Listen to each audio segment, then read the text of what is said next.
Hi everybody, I'm Owen Cade and this is Owen Cade Living Soulfully Tuesday Night Live. Welcome.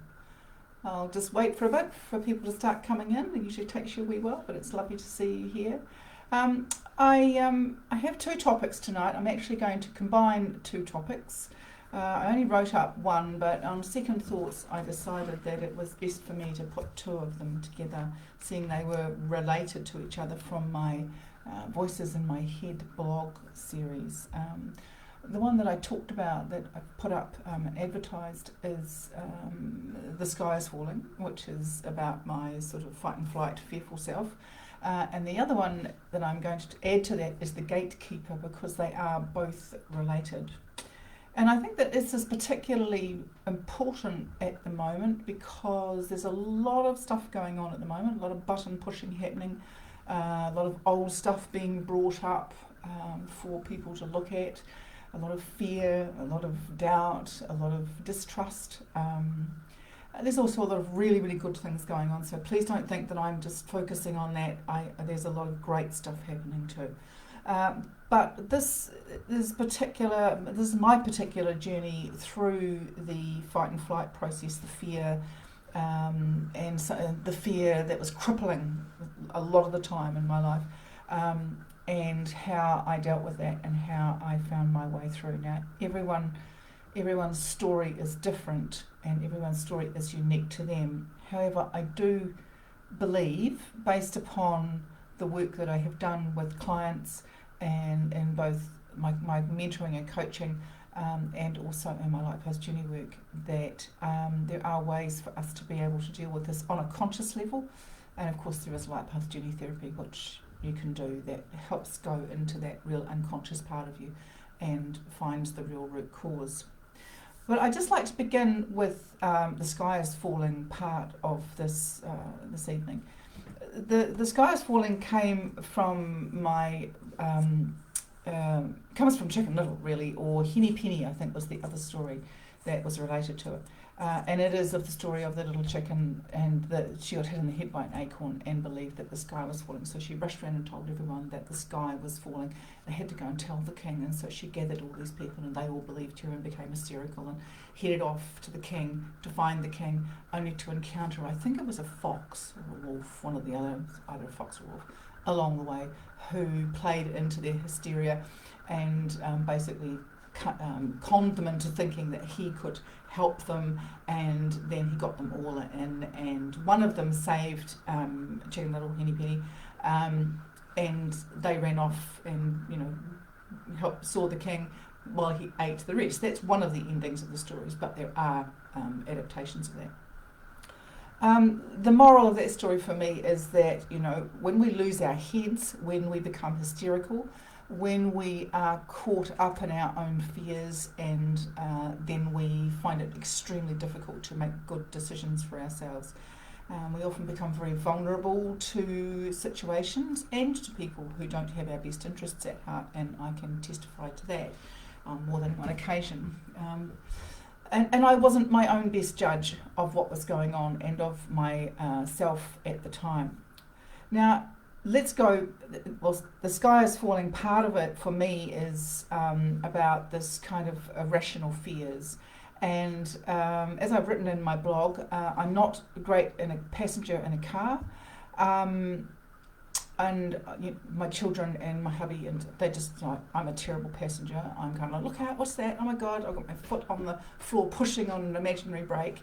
Hence I didn't teach my children how to drive, because I think they would have had an accident based upon my actions and not their own driving.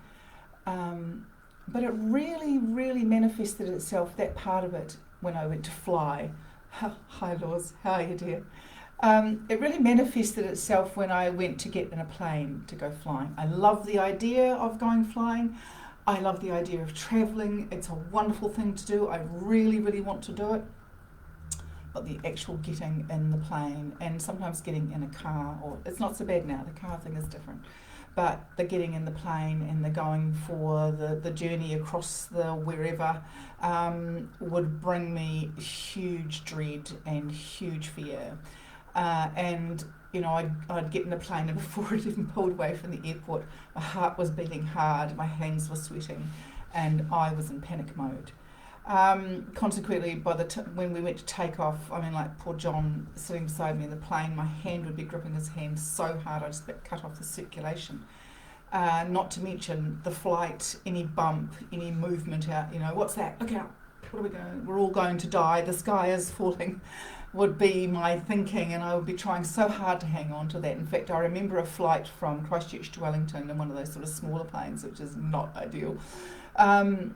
I was trying so hard to be really, really brave, and I had my book, and I'm focusing, and I didn't read a word. I looked like I was trying to look like I was reading. And this chap who was sitting across the aisle from me when I finished said something to me like, don't you like flying? Were you scared of flying or something? And I was thinking, was it that obvious? He was like, yes, it was. So it was really oozing out of me. Okay, long story short, one of the things that helped me was I read 2 really amazing books. One was Steering by Starlight, and the other was Finding Your Own North Star by a wonderful author and life coach called Martha Beck.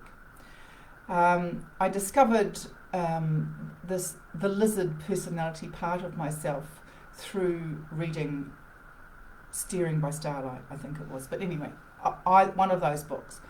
And I thought, it's great. She said, you need to visualize this irrational fear. Visualize them. Give them a name. Give them a presence. What do they look like to you? And I was like, oh, that plays right into my thinking, because I love visual things. I'm great at visualizing things. And as I probably said to you before, my mum always used to reckon that I had an overactive imagination. So this was like, yes, my overactive imagination can really go and play now. So I sat very quietly, and I just followed that feeling of that fear. And there was this beautiful, iridescent, resplendent winged dragon. She looked a bit like Dame Edna Everage and Patsy and Eddie out of Absolutely Fabulous, which I'm not surprised. And she's a complete drama queen. And she was, and she had the glasses on, the Dame Edna glasses on, and all the gears. And hi Gail, how you doing, darling? I realised that I'd had this fear from the time I was a child. I grew up in a very violent situation with my father being a very violent man, bless him. And so I needed all that part of myself. I needed that fight and flight part of myself. It was a huge, massive part of my survival back then, and it had never gone away.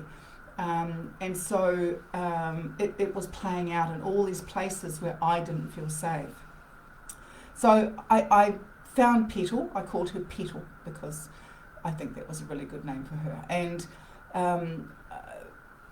I really brought her into her own and confronted myself and herself with me on a flight to Melbourne some years ago. We were going to visit our son Andrew.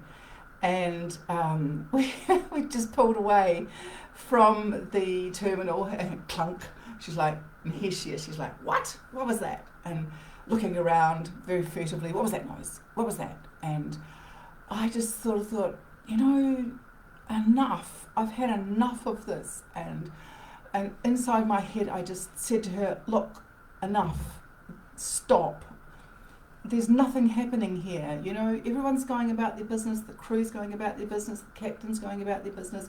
No one is sounding any alarm bells. You don't need to do this. You need to just go quietly back over there and sit down. Now look, if at any time through the flight where they tell us to, put our head between our knees and kiss the world goodbye, you're welcome to come back. I'll really need you then, but right now I don't.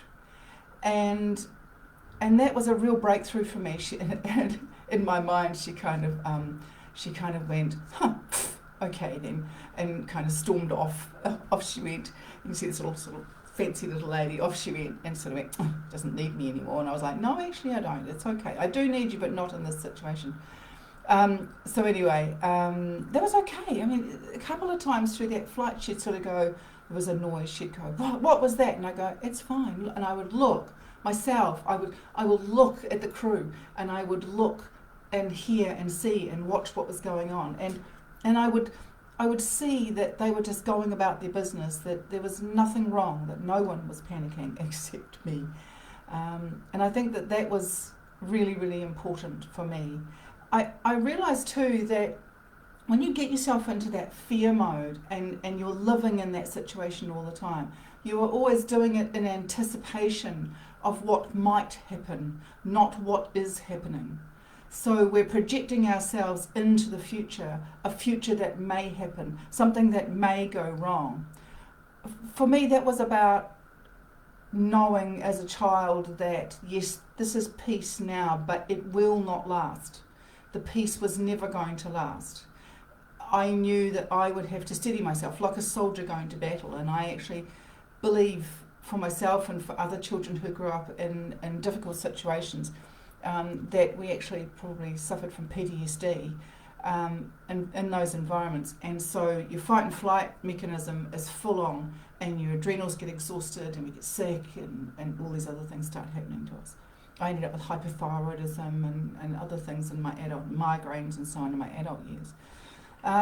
But, you know, discovering and allowing myself to visualize this part of myself as a sort of glorious person within me, humorous. I think the humour part of it was really, really important because I love humour, and I used to write black comedy and things like that. So I could see. Hello, Eunice. How are you? Nice to see you. Welcome here. I could see her, and I can still see her now. I think that's the lovely part. So if you're having that problem, if you have a fear problem and you're wondering what to do with that, try and visualize that part of yourself as a character and see what you come up with. It actually really works. Well, it worked for me, and it might work for you too. Now, the other side of this fear thing was very prevalent for me, and especially in the 80s. It reared its head for me in the 80s. I developed a chronic bad agoraphobia where I got to the stage in the finish where I couldn't even go to my mailbox or go out to my washing line. But the weird thing was that I was actually directing major musicals in the 80s, and I could go out at night time and go to rehearsal, and I could go about and do things for that, but there were other times when I just couldn't. I struggled to go and, you know, pick my kids up from school or drop them off, or there were things that I just could not do without this huge anxiety. And that followed me for at least another, almost, I suppose, 20 years almost, before I really sort of started to get that under control and realise what it was. How did I do that? Okay, well, I went and had a bit of hypnotherapy, and that was okay. That kind of calmed it a little bit, but it didn't make it go away. If you can hear any noise at the moment, it's actually the rain on the roof of our conservatory, and it's getting quite loud, so I thought I would just tell you that, because it's about to come down in buckets by the sounds of it. So another book I read, which really helped me, along with Martha Beck's book, was Caroline Mace's book, Sacred Contracts, where she talks about our archetypal characters that we all have. We all have our archetypes. And so you go through and you read this, and you can actually, you know, do your own archetypal wheel and so on. And I discovered an archetype that for me, that wasn't in the book, and it was called the Gatekeeper.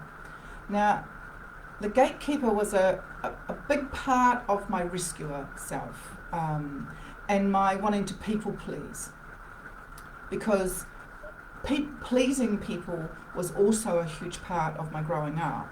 It's keeping my father happy, keeping everything smooth, keeping everything nice and light and happy, and looking out for my mum, and, you know, and she was upset and distressed, and so I learnt to keep everything nice, and no matter how bad things were, just to put a brave face in it all and keep going. And of course, you didn't tell the outside world what was going on either. But it also meant that I would always say yes to everything, and I couldn't say no. Now, that went on into my adulthood, where I agreed to a whole lot of things I should never have agreed to, and did things that really, really hurt me. And so I discovered this gatekeeper part of myself, and I'll explain what I discovered. And I've talked about this before, but I'm going to reiterate it again. It was that that visualizing what was actually going on for me in a creative character type of way. And I've already said that I spent a lot of years in theatre as a director, writer, choreographer and producer, and so characters were just second nature to me, so it was easy for me to do this. But I saw myself in this big castle, huge castle, surrounded by a moat with the drawbridge and the portcullis that comes down, and there were lots of people in my castle, which there were in my life. I had lots of people in my life at the time, and this gatekeeper person who was at the gate, and sentries and so on. The thing was, in this castle, is you'd think that I'd be living the life of Riley, wouldn't you, and just be having this wonderful life. Well, I wasn't. I was kind of holed up in this tiny little room, if you could call it that, at the top of the most remotest tower. That was my total space in the world. And everyone else was living in my castle. The portcullis was up, the drawbridge was down, the gatekeeper had his feet up on the seat and was busy drinking coffee and reading his magazines and talking to his friends on the phone and whatever else. And the sentries were all in the guard room with a girl on each knee and drinking beer and having a wonderful time. They weren't doing their job at all. And so it was the gatekeeper like, oh, come on in, everyone come in, have a wonderful time, take what you need, have what you want. The thing was and that was reflective of my life. That's what was going on in my life. I was trying to make it okay for everyone else but myself and my children and my family. I wasn't. I couldn't. I didn't know what to do.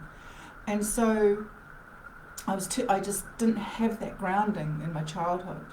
And so all my resources would get used up. All my energy would get used up. And then the interesting thing was that on the other side of that is that when I would go out, if I would go to leave the castle, the gatekeeper would jump to attention, sound the alarm bells, the sentries would all come running to their posts and everything else, and they'd all go, you can't leave, we can't keep you safe. And I'd be like, what? I need to go out. And they go, no, we can't keep you safe, you need to stay here, or you can't go out alone. And so I didn't. I only ever went where I felt really, really safe, where I could feel that I could feel like I had control of the situation. And going to rehearsals as a director and so on was somewhere I felt like I had control. I could drive there quite happily, and I could drive home. But I can remember trying to drive from Rangiora in North Canterbury to Christchurch one day. I had to go to an appointment, and I got to a place called Belfast, and I just had to pull over to the side of the road because I was so panic-stricken I could hardly breathe. And I had to turn the car around and go home and ring them up when I got home and apologise profusely. I cancelled many, many appointments and outings and things over those years because I just couldn't get myself there. I found it really difficult taking my children places because I was frightened I would have a panic attack. And I never wanted that to show. And I'm sure that, people were aware of it, and I thought I was hiding it really well, but I was so afraid. And I didn't even know what I was afraid of. Okay. Now, one of the things that's there's lots of ways to relate this, and lots of things I can look back on to see how that could have manifested, and what my triggers were. And I'm not going to go into those right now because they are deeply personal. I will have shared some with you, but I won't go any further because it really does involve other members of my family. But let me just say this to you, that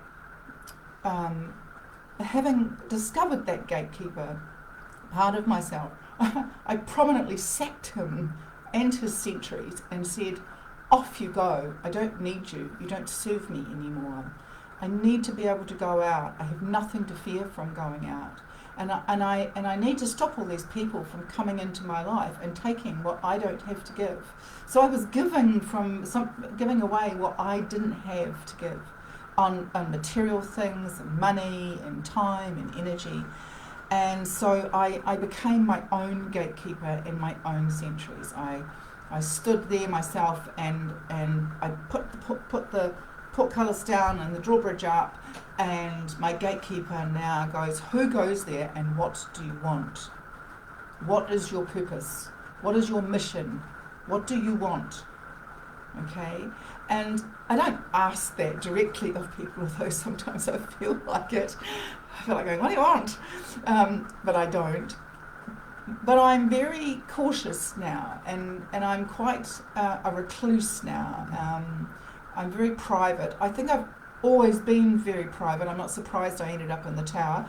I've always been very private, but I just led this quite public life. And I think that was really enlightening for me to find that part of myself. So those 3 books again, if you're looking for really good books to read, they certainly helped me, and of course everyone is different, but they were Finding Your Own North Star, Steering by Starlight by Martha Beck, and Caroline Mace's Sacred Contracts. And the Sacred Contracts is a big read.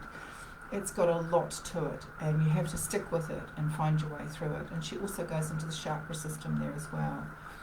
Now also, a number of these fears, and I know that for me also, they are also set back even further than this lifetime, because what happens in this lifetime is it is a reflection of the lives that we've lived and the lives that we have come to express and learn from again, but in a different way. So those things that were going on were reflections of other lifetimes that I have lived before, and they had things happen.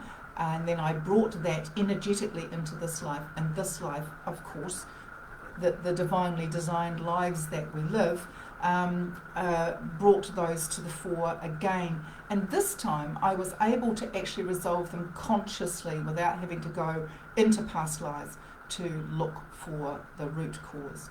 And you know, I'm the other thing that came out of the gatekeeper and the agoraphobia feeling is that it's also a bit of a canary in the mind for me, is that I've realised that it was a very frightening thing at the time, and it was very destructive to me.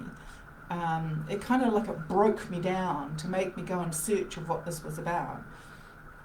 But also, it's also there's a shadow side and the light side, and Caroline Mace talks about that in her book too, and lots of people talk about that now. The light side of that is that it's given me this kind of like this little thermometer, this barometer, this indicator inside of myself when I don't want to do something. When I really don't, when I don't want to do something, not out of fear, not out of obligation. As soon as anything comes up that it's obligation, I'm just like, oh, nope. Or, okay, I can do this, but I'm not prepared to go past a certain point with it. And it's really helped me. There's that residual side of it that has stayed, that is of value to me. For both of those things, for both Petal and for the Gatekeeper, you know, Petal is still there, and occasionally she'll go, oh, look out, and I'll go, no, we're all right. She'll go, oh, okay. And I wrote in the blog that I flew to Australia again sometime after that trip to Melbourne, and I was actually really good. I went on my own, which normally would have been absolutely terrifying. And I just thought, you know, that Petal was flying alongside us, you know, because she can fly, you know, she's got these beautiful wings and she can fly. And I have had flying dreams, and I love flying dreams. So, you know, the fact that she can fly is just so brilliant. And the fact that, you know, being in that plane and feeling out of control, that was obvious, a very obvious place for it to come to the fore, is because I had no control. I couldn't even see who had control. And that was quite a scary thing for me. But now it's like, well, I can let that go now. And so can she, and she can just fly along beside the plane, and we can go do great things together.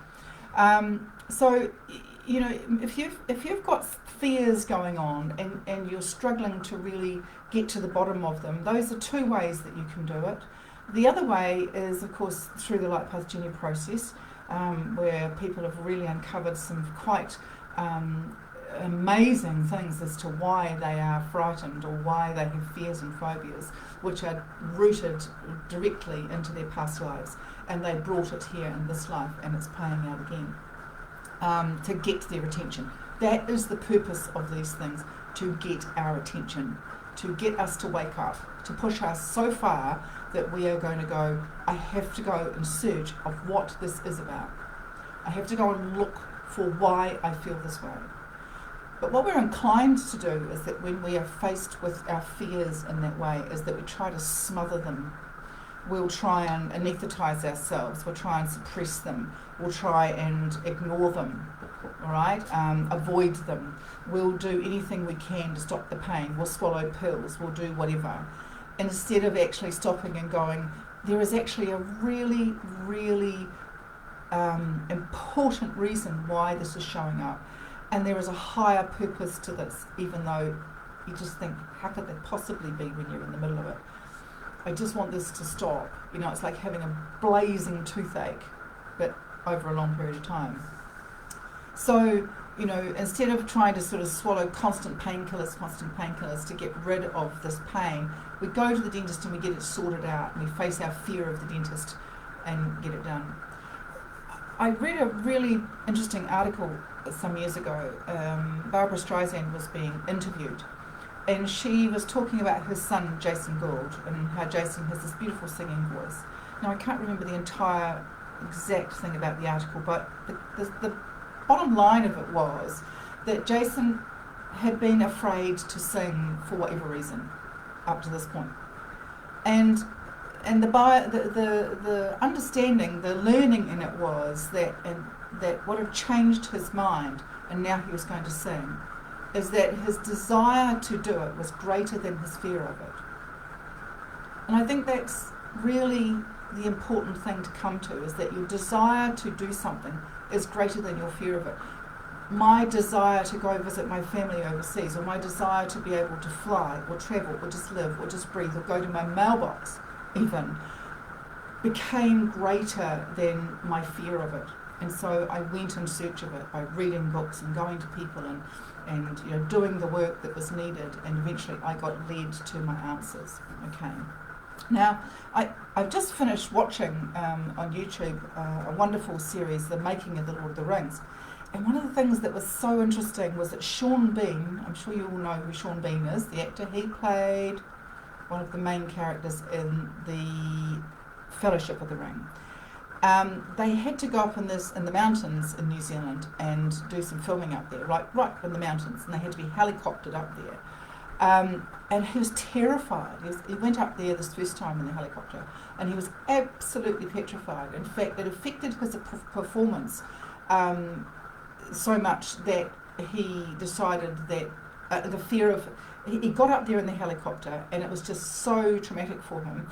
And he did his work up there as an actor, and it affected his work, how he felt about it, and what he did. And then he had fearing the ride home in the helicopter and the next day and so on, that he actually started out in the wee small hours of the morning, and he walked up the mountain in order to get himself there the days that they were filming out there. That's how bad his fear of the helicopter was.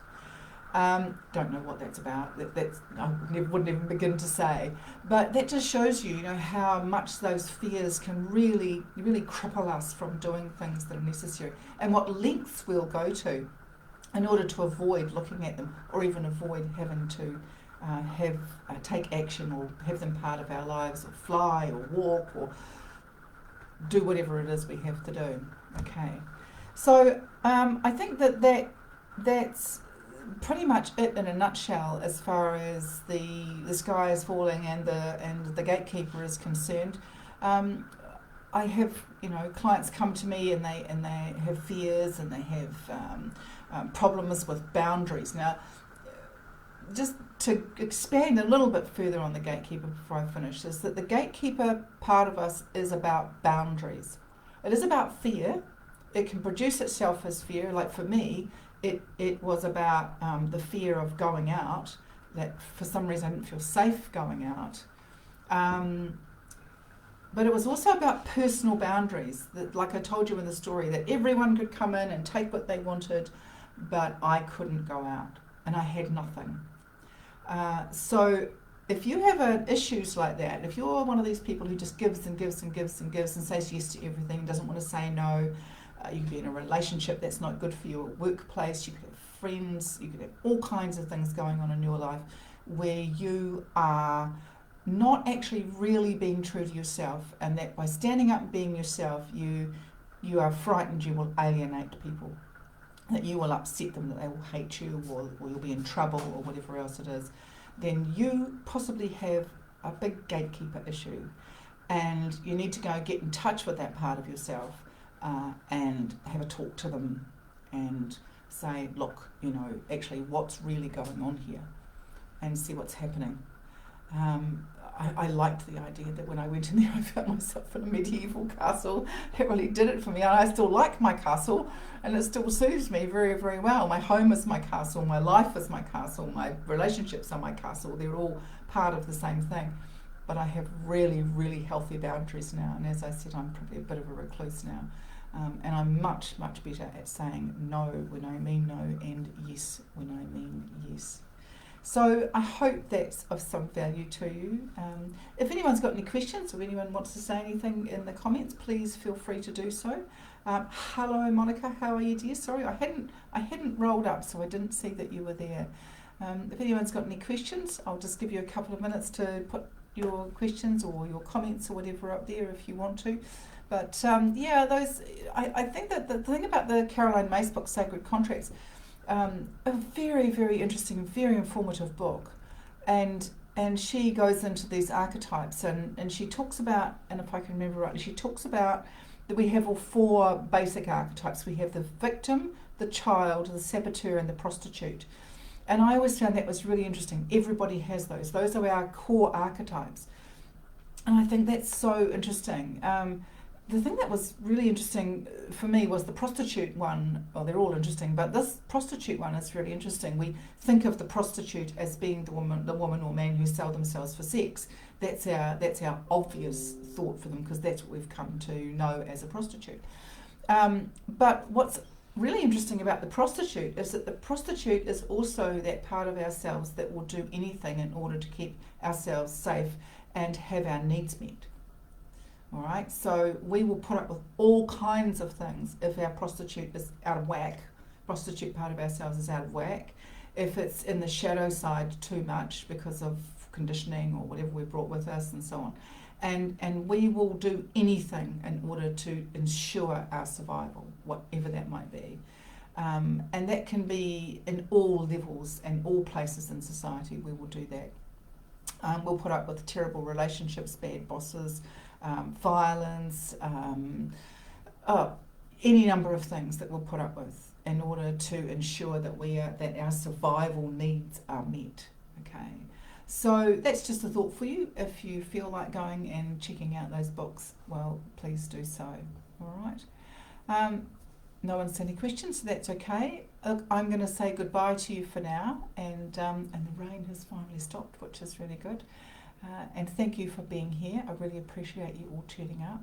And next week, I think I'll just cover two of them again next week. We've got, what are they? They are I'll Save You, which is all about the rescuer, and the Sergeant Major, Get a Job, Get a Haircut. Okay, so I'm going to combine two again next week, and we'll have a chat about those. Okay, so until next week, thank you all for being here. I really appreciate it. And goodbye for now. Bye-bye.